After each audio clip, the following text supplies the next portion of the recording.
Sorry. A little clued out. Hey, good morning, everyone. Welcome to Friends Church. If you're here for the first time, we want to welcome you. Hopefully this isn't too nerve-wracking and too painful. Welcome to Spiritual Gym. I want to just give you a little bit of a heads up about a series that's coming up in 2 weeks. So we're doing a two-part starting today and next week, and then following that, we're doing something called the Fruit of the Spiritual Life. And if you've been following along over the last couple months, we've been talking a lot about finding the motivation to do this thing called the spiritual journey. It's one thing to say, yeah, I want this. I want to live in a different way. It's another thing to be able to actually follow through and do it. So we've been talking about motivation, but what is this supposed to be achieving? That's where this fruit of the spiritual life is really going to come in. What are we building? What is it going to look like in our lives, in our world? There's one of the heavyweights of the Bible. He likened kind of the result of the spiritual journey to fruit. He said, you do this thing. You do this thing right, and what ends up happening is you produce something in you that affects those around you. And he called it fruit of the Spirit. Jesus even referred to that when people were coming to him saying, we don't know who to trust. There's a lot of people going around teaching things. Who are the right ones? Who are the false teachers? And he just said, well, watch their lives. Because a bad tree cannot produce good fruit, while a good tree can't produce bad fruit. So just watch how they live. So we're going to spend a number of weeks talking about that specifically, what this looks like in us. And I'm really excited about it. I think, again, it's just giving language and handles to understanding why you're doing this thing called the spiritual journey, what it's leading to. And I think you'll agree when we're done. This is something that's very worthwhile putting some horsepower into. Kelty.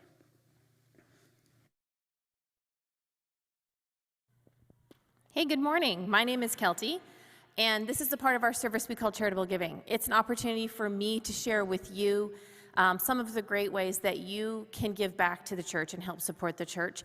And also thank you for those of you who I know are signed up to PAG, pre-authorized giving, or who are routine givers to help support the church.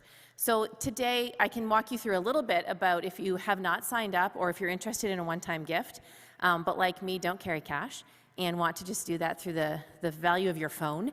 You can go right onto our website. There's a link that you can click to that says donate, and it'll allow you to sign up. You can either do that as a one-time, like I said, or you can do that on an ongoing basis, which helps us figure out how we can run our budget, making sure we have enough to manage things like Sunday morning services, ensuring that we can cover all of the costs and expenses of running a church. So thank you so much if you are already donating that way, or if you are adding that to your list today. I have other ways that you can give to the church today, too, to share with you. One, I see a whole bunch of you already have big brown paper bags from stopping in the lobby on your way in this morning and supporting the bake sale that's being run by our teens through Switch. That is to support Ukraine. They will be back out there afterwards. I just popped my head out. They still have key lime pies and black and white cupcakes and a few loaves of bread. So if you miss them on your way in, don't worry, they'll catch you on your way back out. And you can give that through they will take cash. They have a square that they will take, and you can also do that also through our app. If all of this chat about how you can donate financially is somewhat stressful, because maybe this isn't the right time for you, you're not in that season where you have extra money that you can donate to the church, that is okay. I have another option for you this morning. So we have a casino that's coming up in May 27th and 28th, that we are running that will help support the church and help give us some extra cash to make sure that we can hit all of our expenses. We have 6 spots still available for volunteers to assist us with that. No experience required.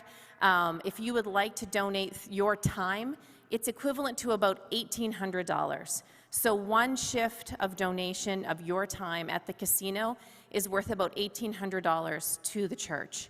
And so if that's interesting to you, please take a look on our website. There's a link there that you can sign up, I think. Yeah. That's where you can go to. And there's 6 spots still available. So we would love your help to make sure that we can properly fill all those spots and meet our obligations on that casino.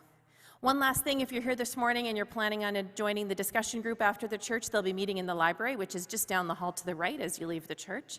Otherwise, sit back and enjoy the rest of your morning. Thank you so much. Thank you, Kelty. I've already availed myself to some of the baking, and it will be waiting for me. I'm not going to tell you where my baking is. I do not want that bag to go missing, but I have plans after this service. This is great. So proud of all the Switch students and perhaps parents that have been guiding in the baking process. That stuff is looking good out there. It's awesome. It's great to see kids take initiative to raise funds for people who are suffering on another part of the world. All right, so hey, years ago, this wasn't long after we started Friends Church, maybe a couple years after, so this is about 20 years ago. I had a young guy who was part of the community reach out to me. He wanted to have coffee, and so we got together. He was early, mid-20s. And we got together, and I could tell as soon as I sat down with him, he was very uncomfortable and just awkward. And I'm looking at him, I'm going, "Look, are you okay?" And he's like, "Oh, I need to talk to you about something." And I said, are you nervous about that? He's like, I don't know how to really bring this up. He started telling me he had a dark side, a sinful secret that he hadn't been able to tell anyone. And he told me that he had been praying to God that God could forgive him and help him overcome this problem. And I was like, holy crap, I wasn't sure where he was going with this, but I was like, oh. And I said, "Well, what's happening?" I wasn't sure, if he was going to admit to some kind of murder. I didn't know if I needed to say, "Look, you admit to any kind of criminal activity, I cannot keep this your secret," I was about to give that speech. I was like, He said, "I'm struggling with masturbation, Jeff." Okay. I have to admit, I was rather relieved at the moment. I was like, "That's the secret? Okay. He's like, I know it's wrong. I know it's going to ruin my chances for a healthy marriage. And I've been reading a book. It says I need an accountability partner. I need someone to help me overcome this. And I'm wondering if that's something you could help me with."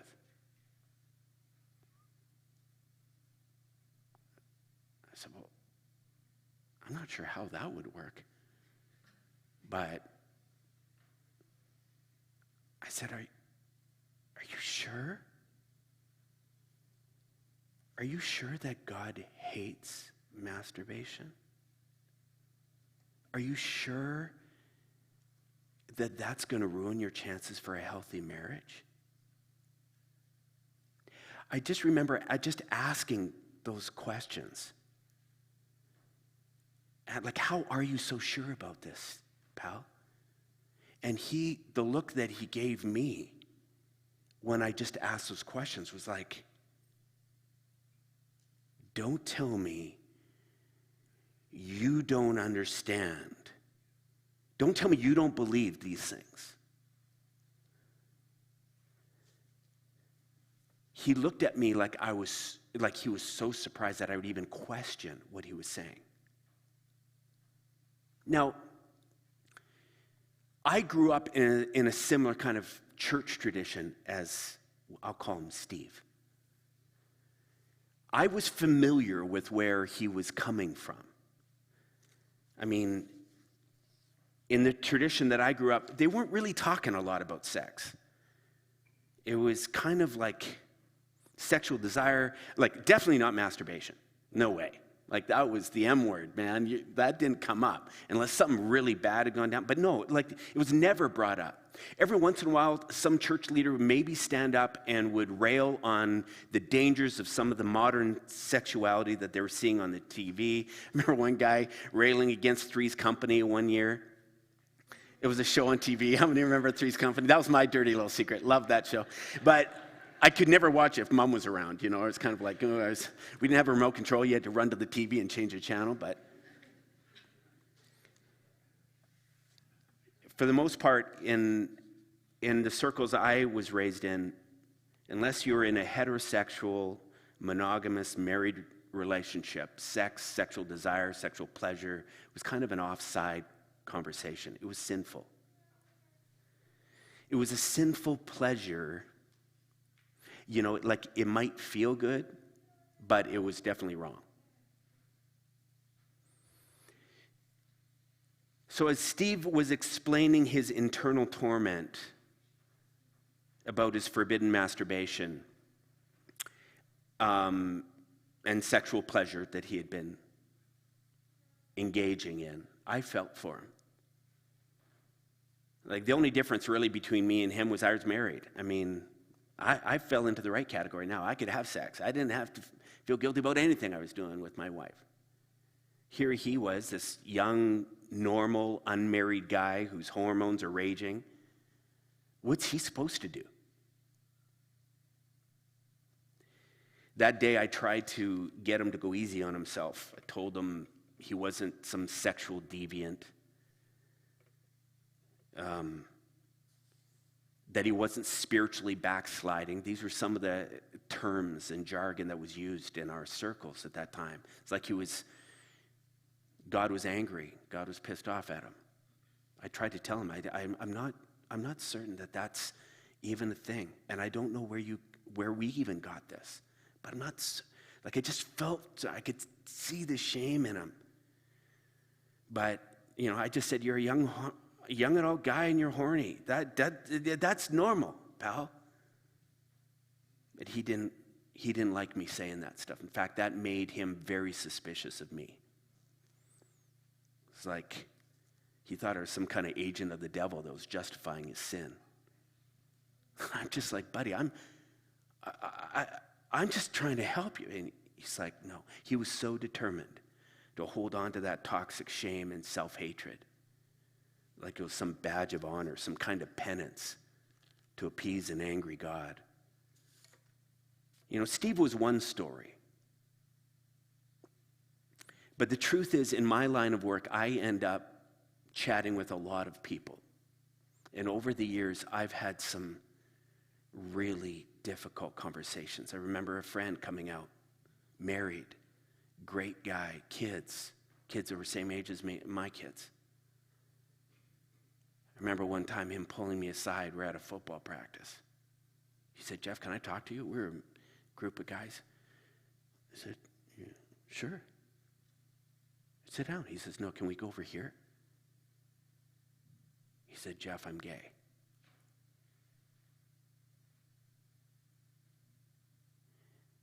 And I said, okay. I was shocked, but I'm like, it's all right. It's okay. He's like, it's not okay. I said, no. I didn't know what to say, but at that point in my journey, I'm like going, you don't have to feel shame. We can figure this out. As soon as he sensed that I don't know what he was wanting me to tell him. Like for me to just beat him up verbally or what? But I said, it's all right, man. We're going to figure this. At that point, he pushed me away. It's like he wanted to hold on to this shame for what he was doing. Didn't want anyone telling him it was okay. Like the conversations that I've had with some different ones. People who opened up about their use of porn. Friends who talked about their sexual exploits. unprotected sex they had, regrets they had before they were married, people they were attracted to while they were married. Like they've shared different stories, and it's like these dark secrets they hold with no one they feel they can talk to. And internally, they're in a world of pain.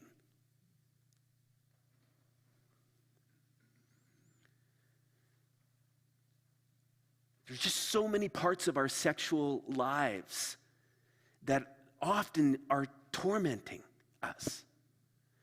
And we have this deep sense that something is broken or wrong. But it can feel so dirty for some that it just stays hidden in the recesses of their lives. Unable to reconcile what they want with what they feel they want, what they believe is right with what deep down inside they're craving. You may not hold the same beliefs as Steve, but I'm betting there is some part of your own sexual life or experience or beliefs that perhaps hasn't served you well. I'm betting. If not, you're one of a minority, and I want to congratulate you. If you're going to be here this morning, maybe you're listening to the podcast or live stream, and you're like going, no, I have zero issues. Well, I envy you, because if I'm really honest, I'm still working out and processing some of the stuff that I grew up with. And so part of what I'm going to share this morning probably is tainted through that lens. I have strong feelings about certain things that I grew up with, that I was taught. And I'm still trying to unpackage them and go, wait, what? I don't know if I... So you might hear me kind of accidentally referencing some belief that I struggle with right now. I have no answers in terms of what is right or wrong specifically. I have my experience and stuff that I've witnessed and watched. So I'm just going to offer that up as a caveat, all right? You don't agree with something I'm saying, hey, great. Hold on to it. If it's serving you well, great. I just want to talk.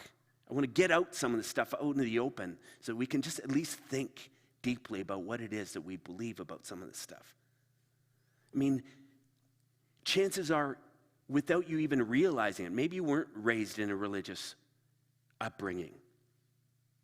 And yet, maybe you feel uneasy when the discussion of sex comes up. Maybe your kid says, hey, Dad, Johnny was calling his penis something this week. Is that all right?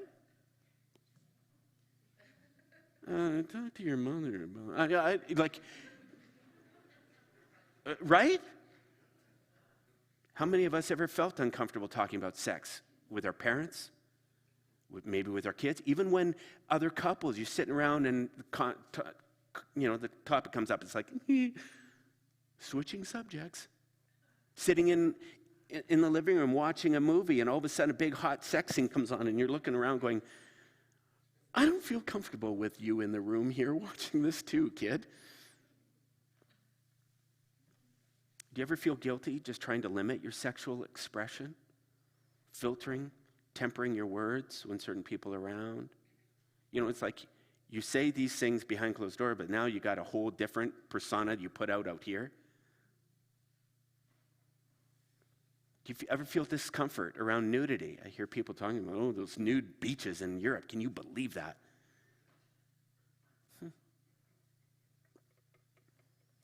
Even talking about your own sexual organs and body parts.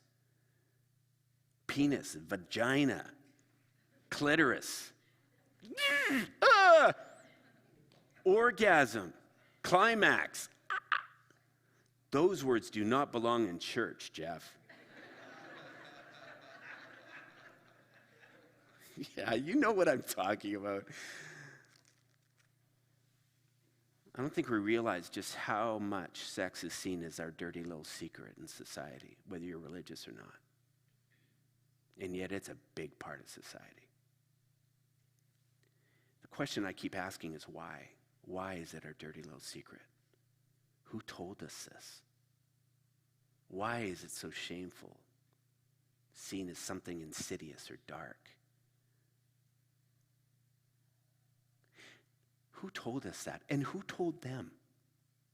Where did this originate from? Where did these perspectives and beliefs that have made sex such an awkward part of our lives, who decides what kind of sexuality and expressions of sexuality should be normal and which aren't? This is needing to be talked about, because there are people who think they are not normal for feeling certain ways or expressing sexuality in certain ways. Someone's come along and said, no, this is normal, this isn't, this isn't, this isn't.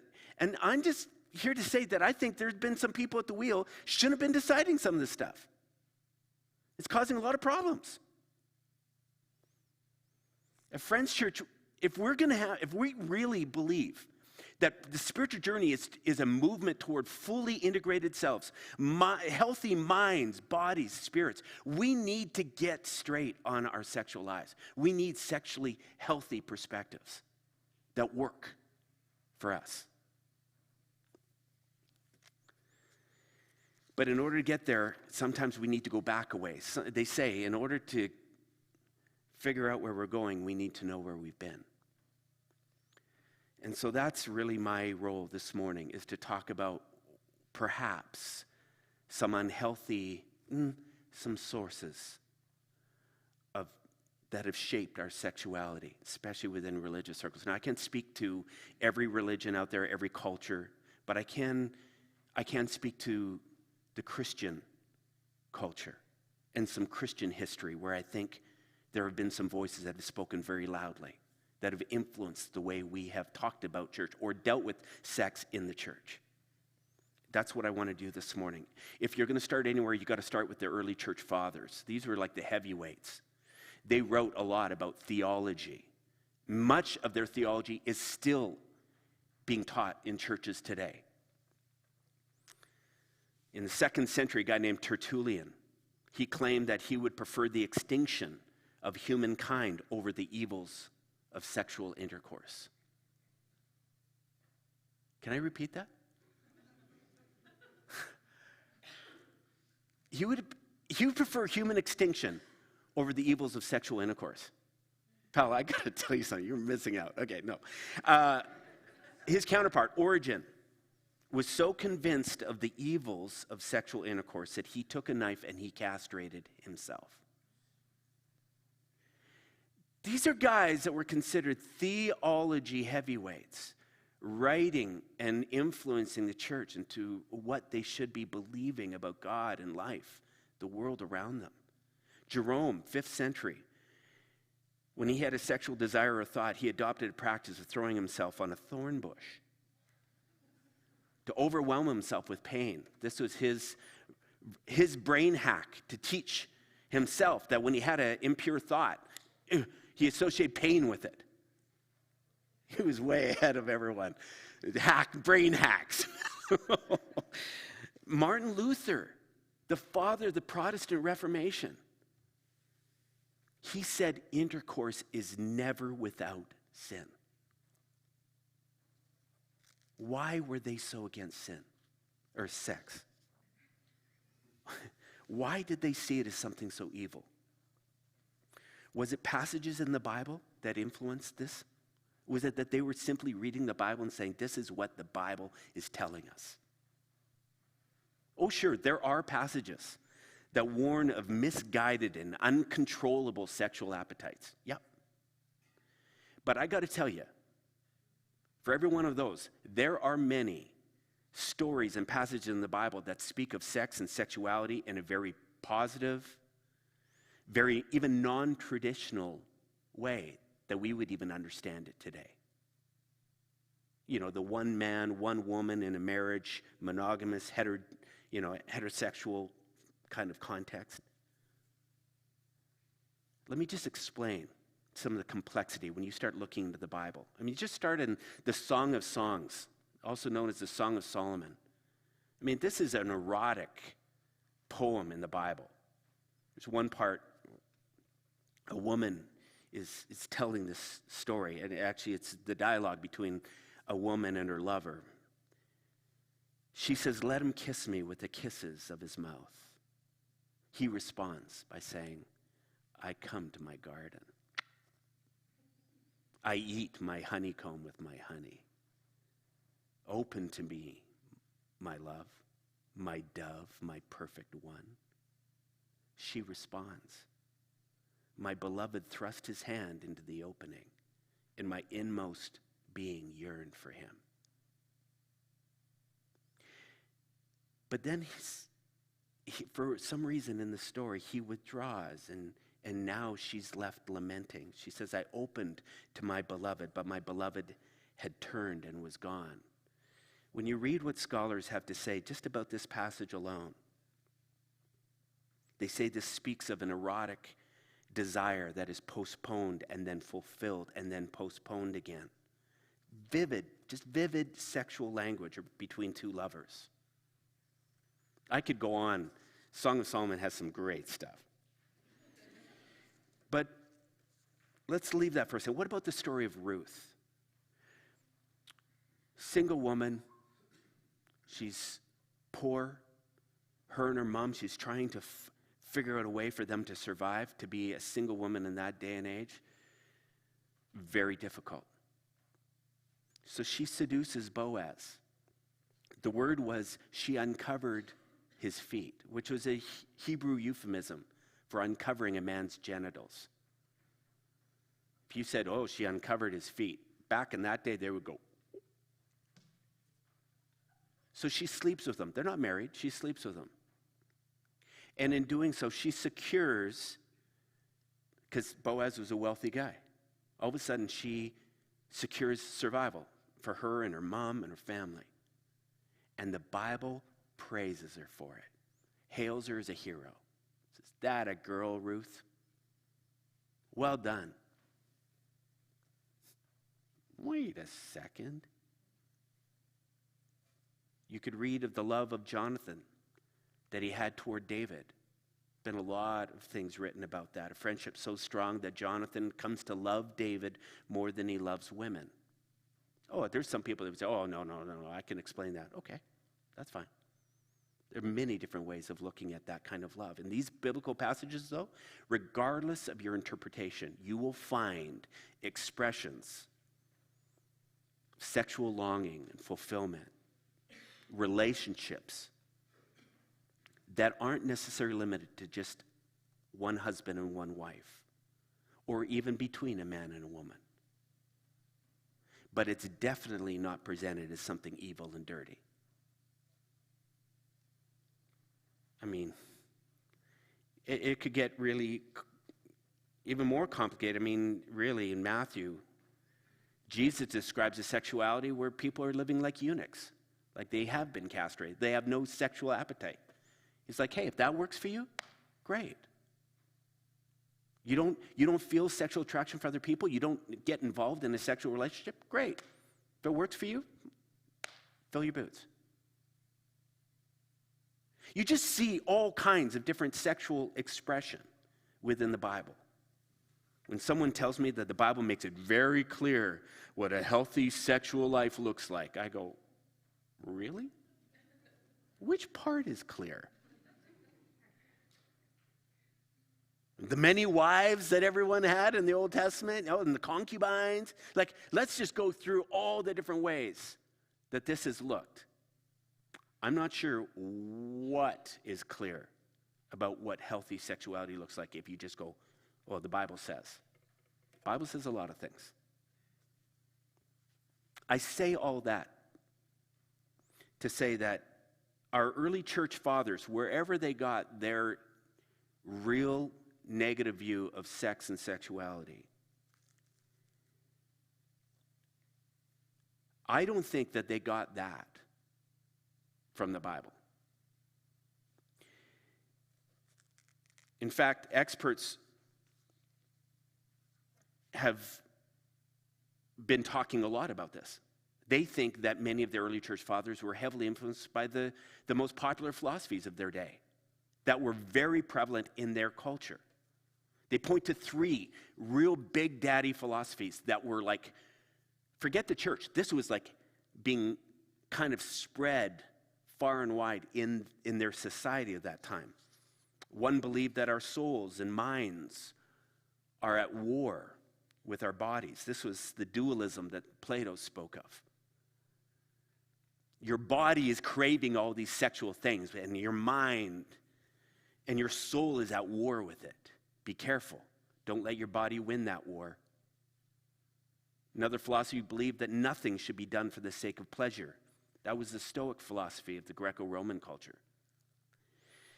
The last of the three big philosophies that they think was very influential on the early church fathers was one that believed that demons actually created the world. Demons created sex and your body, and your soul was trapped in your body. The only way that you could free your soul to experience the divine was to be able to deny your flesh anything that your body was craving. This was a popular belief known as Gnosticism. They think that within 3 centuries after Jesus, the early church fathers, the early Christian thinkers were fully seduced by these philosophies. And it led to just a rampant rejection of sexuality, human sexuality and pleasure. It's like, don't do this. They think this is when sex got off on a bad note, became very dirty. You fast forward that now about 400 years and you come up to a guy named Martin Luther.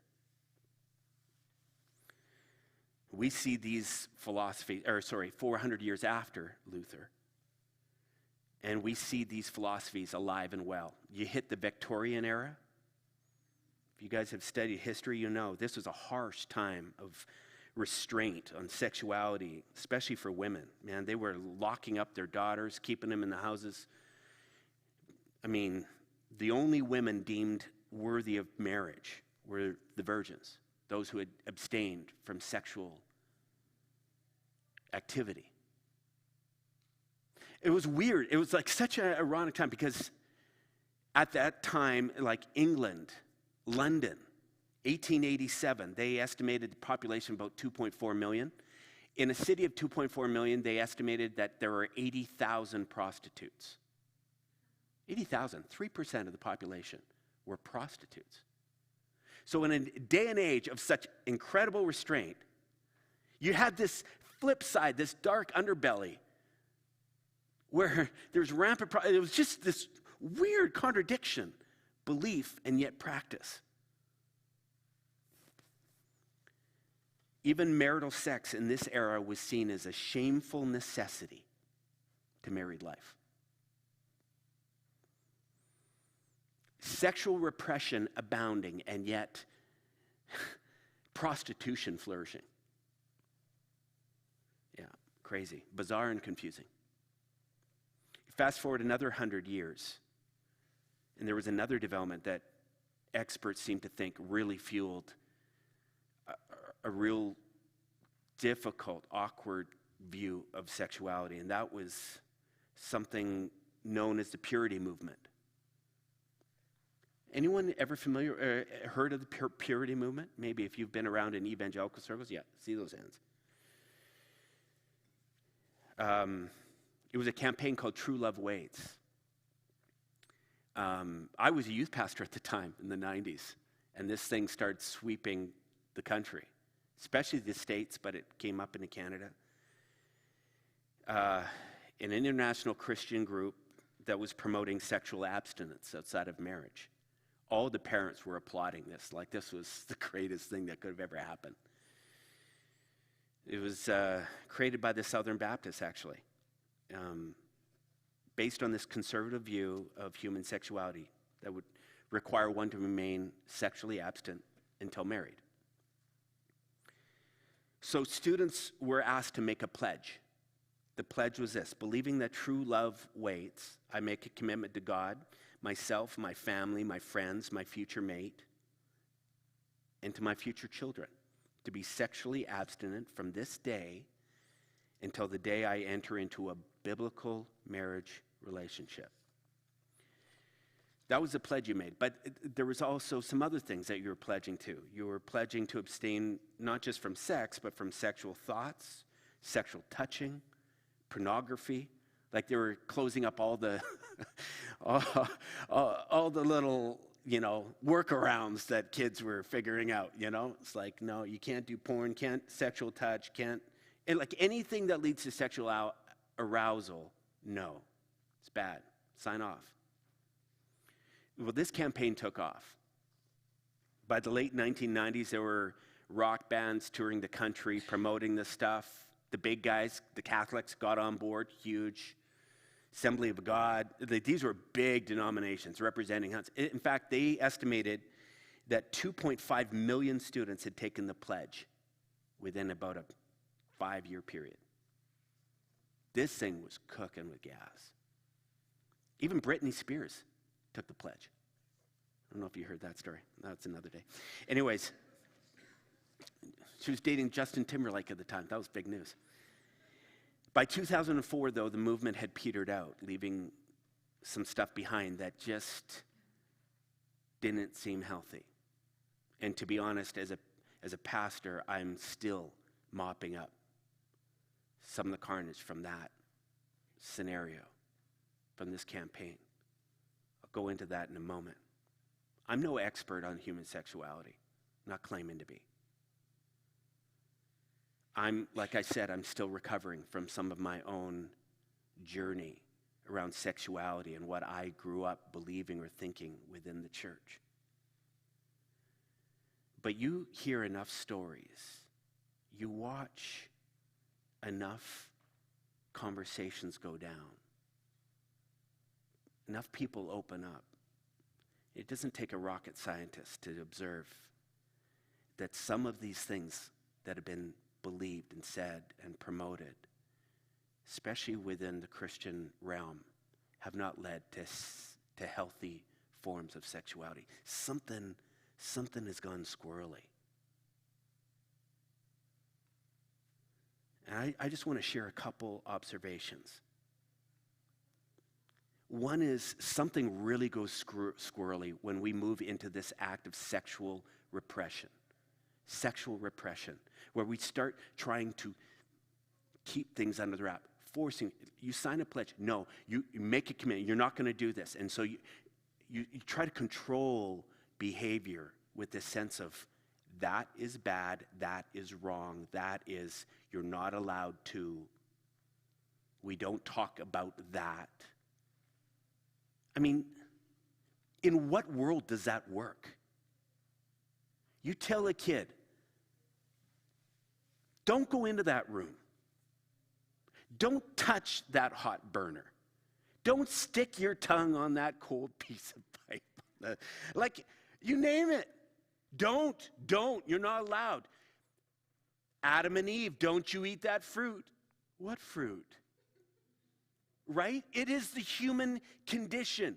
You're not allowed. You rope something off like that, and what happens? Me want. I don't even know what it is, but I think I want it.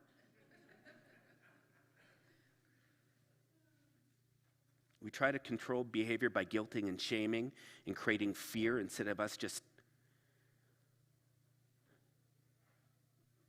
being honest. We diminish this stuff. We try to rope it off and make it seem like it's just this dirty thing, hoping that hopefully we'll be able to deny that natural wiring that's deep within us. That creates all kinds of weirdness. Repression of any sort seems to give incredible power to something inside. One only has to look to the Catholic history that we are watching, the horrors that we're witnessing day in and day out around this belief of celibate.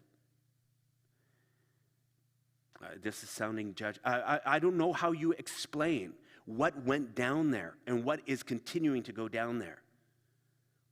When you're looking at a bunch of ministers and saying you're to deny anything you got going inside you. It may work short term. Long term, you try to bottle up that sexual energy and desire. You rope it off and you call it dirty. And you watch what happens. Another observation of the consequences of these lasting philosophies is the amount of sexual shame that it's generated, especially in women. Women have been targeted as kind of the temptresses again and again, especially within religious communities. Shoot, we were down in the States one Easter, actually. Kathy and I visiting family. We were getting ready to go to church one Sunday morning.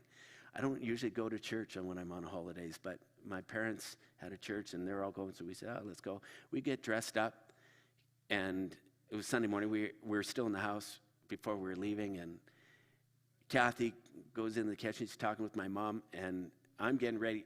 Kathy comes in. She goes, oh, I got to change. I said, why? She goes, your mom thinks this dress is a little too revealing. That's a sundress.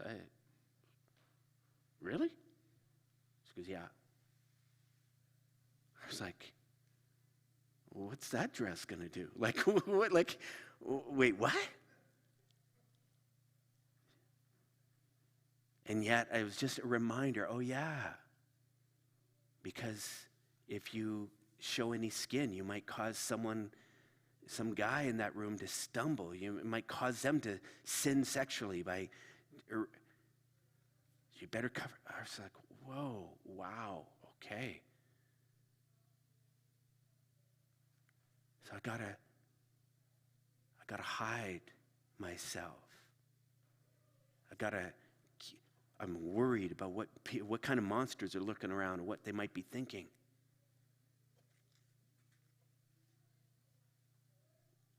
If you look around,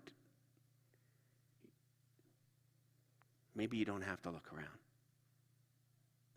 Maybe you have your own story, something that's gone down in your own life where you're just going, I feel broken in some way because this happened. Maybe you're like Steve, man, I've had a problem with masturbation.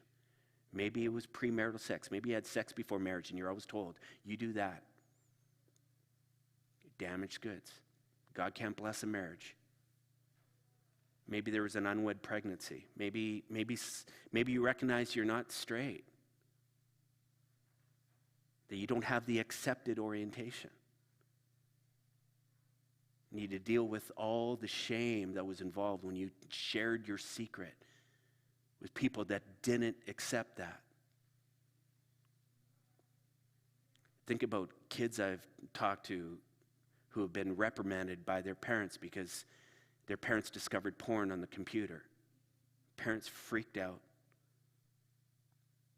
Now the kid is not just embarrassed, but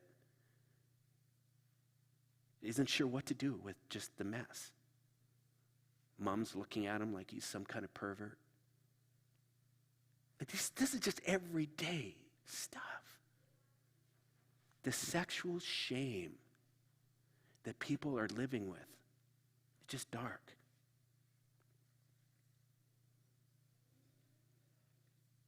Will that sexual shame just evaporate? Like you just walk into a new relationship and that just like somehow goes away? Do you just get married and all of a sudden all that baggage that's happened just automatically disappears? There's people that are in counseling after being married for 20 years because stuff got said to them before they even got married. They're still working out why they feel guilty or shame or uncomfortable. Why can't even just be an open conversation? Like it's something wrong here. And I think this needs to be examined. I think we need to look at it and go, wait a second, why do I feel this way? What does a healthy sexual life look like? How do we talk about this with our kids? With friends? How do we talk about this with our intimate partners? What is normal? Is there a normal? More and more, I'm leaning away from these cookie cutters descriptions of what healthy sexuality looks like. Like anytime someone says, oh yeah, well this is what, I go, really? Just wait. Instead, I feel like we need to start asking a different set of questions. Not just with ourselves, but with our partners, with our kids. You know, my boys are now in their 20s. They're involved in relationships. And man, I tell you, we're having conversations that are scaring the hell out of me. But I wished I would have had these conversations with my parents. Questions like, is what you're doing hurting somebody else? Simple question. Is what you're doing here using somebody else for your own pleasure? Is my sexual expression a form of numbing my own experiences of pain? There's some people that are running headlong into sexual adventures, not because it's a healthy thing, but because there is a deep pain in their lives, and it's one way of medicating. Is that going on? Is this just boredom? Is this something that you're engaging in because you got nothing better to do? And so now you're using people, you're engaging in behaviors to compensate for maybe a lack of meaning in your life or something else going on. Am I just alone? So I'm acting in a way sexually that helps me feel less alone. Maybe that goes back to using someone. Like, I think if we could just break away from some of the containers that we've had and start looking very objectively at what we're using our sex and sexuality for, it might lead to healthier forms of sexuality. It gets rid of the right and wrong categories and more to, is this healthy? Is it healthy for you? Is it healthy for the other person? Or what is this? I think this might be our road out, our way into an experience of sex and sexuality that really leads to good things. Pleasures of really great nature.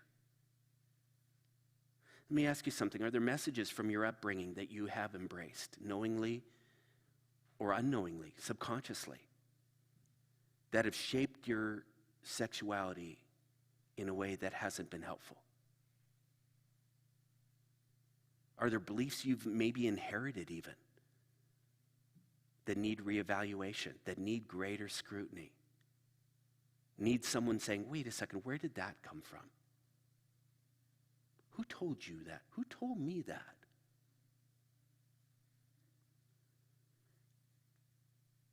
No matter what your background or how much exposure you've had to what may be problematic sexual beliefs or practices, you can start restoring yourself. You can start putting back pieces by asking some of these different kinds of questions. There are a number of different podcasts that I've been listening to that I found just incredibly enlightening. There's some different reading material that I just think, oh man, everyone who is struggling in their sexual lives needs to read this. I'm going to put them in the show notes this week. I'm not here to tell you what to believe about sex in your sexual life. I'm just here to ask you, is it working? Is it really working? Because if not, I'm telling you, why would you just be happy with that? Do some work. Wrestle. Explore. May you this week be willing to re-examine what sexual health means to you. May you have the courage to confront the pieces that maybe you've embraced that aren't serving you well. If you have kids, I pray that your work will pay off in the long run for them too. That's my prayer for all of us this week. Next week, Vince is going to come back. He's talking about figuring out your own unique sexual style and preferences. Did you know that you do have a particular style. This is going to get great. I say, why not talk about this in the church? Huh? This is as much a part of your life as anything we'll talk about, I believe. Or it's at least something you're going to wrestle with as much as anything else. So, anyways, join us next week, part 2. All right? If you're brave enough, show up. Otherwise, you can be a coward, stay at home, listen to the podcast. But that's not as much fun, all right? Have a great week, everyone. Hey, grab some baking on your way out. Don't forget the discussion group, all right? Casino, sign up.